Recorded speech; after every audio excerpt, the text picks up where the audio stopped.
the sun was out and so were we on a day that we were set to explore everything Osaka had to offer. He's a happy boy. We need more wind, more breeze on this hot day. See that? Sweaty. And day 11 would begin with a familiar sight as we made our way to Osaka Castle. Hot one today, after all that rain yesterday. Eventually I might stop complaining about the heat. Probably. What's that? Chicken boys are back in Osaka.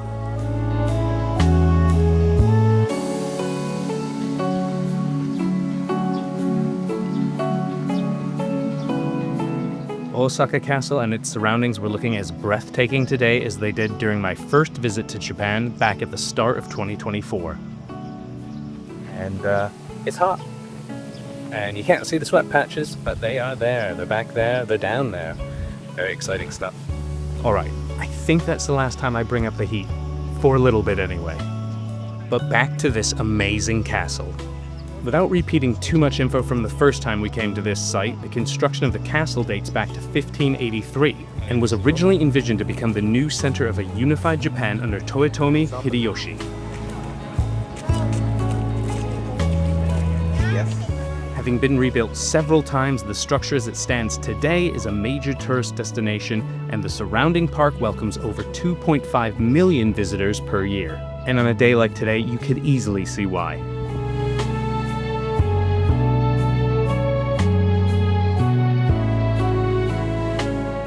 And if history is really your thing, have I got news for you, because across from the castle stands a building which houses the Kyoto Figure Museum. That's right, even in the shadow of close to 500 years of history is a spot to look at all sorts of pop culture collectibles. But I've got to stay strong. We've got a lot planned today and I can't be dragged down by toys. With the castle behind us, we were on our way to our next destination, and it was going to be another spot that I was already a bit familiar with.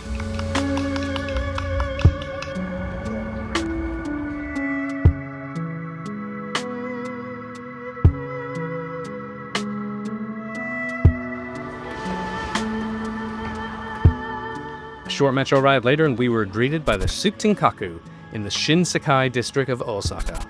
And I knew exactly where I wanted to head to first. Back at the start of March 2024, Adam and I visited the retro arcade Zarigani and found all sorts of fun to be had with its amazing selection of retro Japanese arcade cabinets featuring some familiar and some entirely new experiences to be had. Some might have found it a bit run down, a bit dated, but we were instantly clicking with the vibes on offer at this multi-floor collection of arcade treasures. It was one of those spots on the first trip that I wish I could have spent so much more time in. But you know the deal with these trips by now. There's just too much to do to stick to any one location for very long. And I'll truly regret the decision to not spend a bit more time there. I don't think that went very well. Because on January 21st of 2025, a large fire broke out just before 5 p.m. A fire which took over 40 fire trucks and helicopters around 2 hours to contain. In that time, the fire ravaged the 5-story building which housed the arcade and left one worker with minor injuries.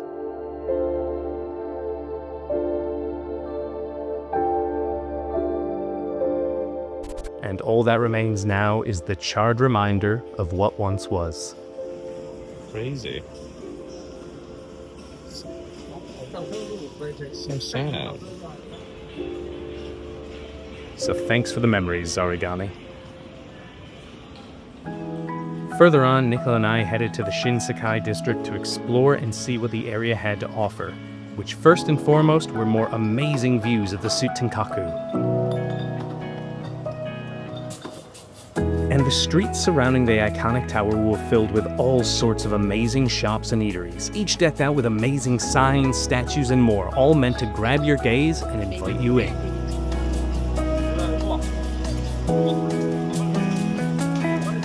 Osaka is known as Tenka no Daidokoro, or the nation's kitchen, and with each new side street explored, it was easy to see why.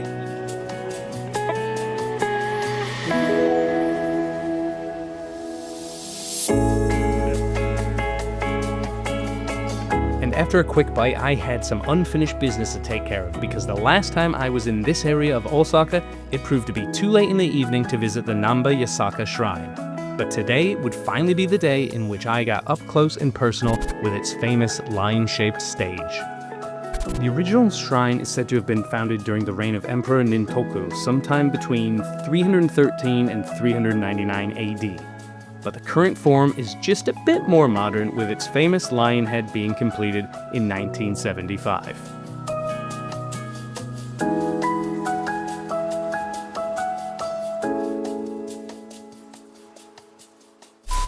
Enlightenment meter to the max, we headed back toward our hotel via the crowded character shops that lied within the Shinsaibashi PARCO building.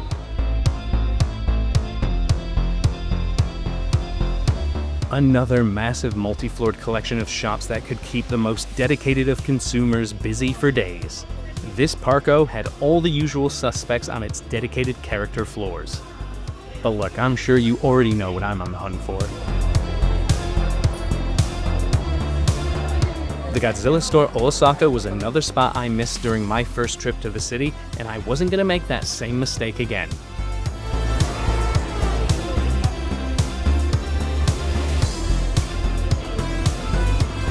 After a quick perusal of what was on offer, it was snack time at one of the more interesting shops we stepped foot in. The Fueki Company celebrated its 100th anniversary in 2024 and made its mark as a manufacturer of starch glue as well as other stationery items. What is it going to be, Nichola? Get matcha or seasonal peach. Its mascot, Fueki-kun, is a yellow puppy which was created in 1975 and has gone on to become a nostalgic and much-loved character within the country. And here at the Fueki store, you can buy yourself a mascot head, choose a flavor, and get yourself a tasty serving of ice cream. And better yet, you get to keep that head as a souvenir to boot once you've finished your treat.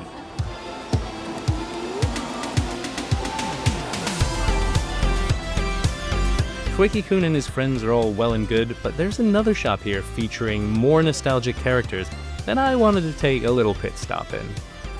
The Pokemon Center Osaka DX opened on September 20th, 2019, and is nestled up on the 9th floor of the Daimaru Shinsaibashi department store and features the 3 legendary birds as its store mascots.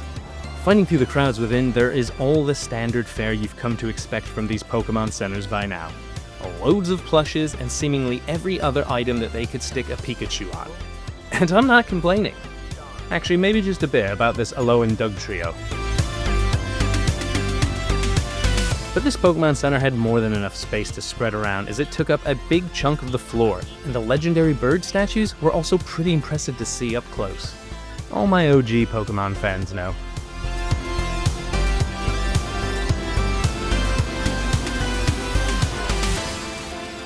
And also, this Osaka branch is one of only 2 that features a Pokemon cafe. However, we weren't after a Poke Snack because back downstairs was another social media hotspot, Uncle Rikuru's Cheesecake. Known for its incredibly fluffy, wiggly, jiggly texture, these cakes became a hit across various platforms, and it's no wonder why. The almost assembly line-like construction of the cakes proved a show all its own, and with each step forward toward the counter, the heavenly aromas took further hold, as we couldn't wait to get our hands on one of these culinary delights.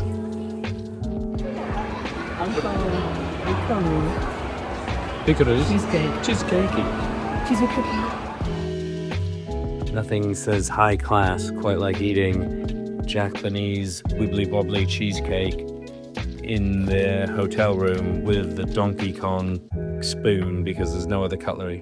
Oh, and using it, that's a clever way. Let's see. Oh my god, just like butter. Like a hot knife through butter, it's a plastic Donkey Kong country spoon through a Japanese uncle cheesecake.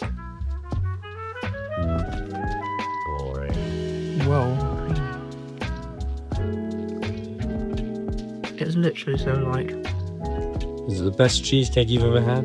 It's crazy. I don't know. It's not like any other cheesecake I've had. Try a bit. It kind of almost like melts like candy floss in a Oh puddle. my god. That is like nothing I've ever tasted or experienced texture-wise. So what do you have after dessert? We're thinking a little bacon. Thank you. Actually, a trip to the Me Pig Cafe might just put you off bacon for the rest of your life, because you'll be spending the next hour of it getting up close and personal with some of the cutest little porkers around.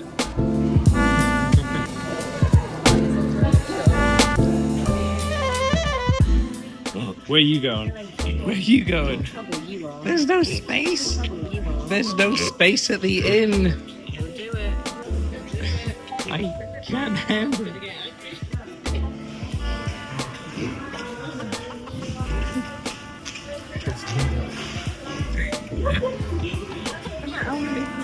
There's so many pigs.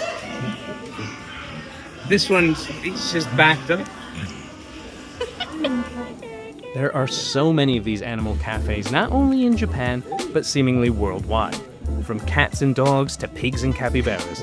The chance to spend a bit of time with these animals is obviously the attraction. But I hope, and it seemed like the case here at Me Pig at least, that the animals have a nice quality of life, spending their day getting fed and spoiled by people from all over the world. This day exploring Osaka was starting to wind down, but a quick trip back to Dotonbori was in order as we look to take on the ultimate tourist experience in the city. That's right, we're going for a trip on the Don Quixote Ferris wheel, aka the Ebisu Tower Ferris wheel. It's a bit shaky. Oh, And we're gonna see how high we go up. we have just started, yeah, it doesn't keep up high. Look at the view of the canal and everything, which is great. You know what they say about gravity, what goes up. Must come down. If this is the last recorded video of us, it's been a great trip. The world's first oval Ferris wheel reaches a height of 253 feet, with a complete circuit taking around 15 minutes. Pretty We high. are getting up pretty high now. That's how high we are, just to give you an idea. But we're heading back down to planet Earth now after an amazing day out, with more Osaka adventures on the cards for tomorrow.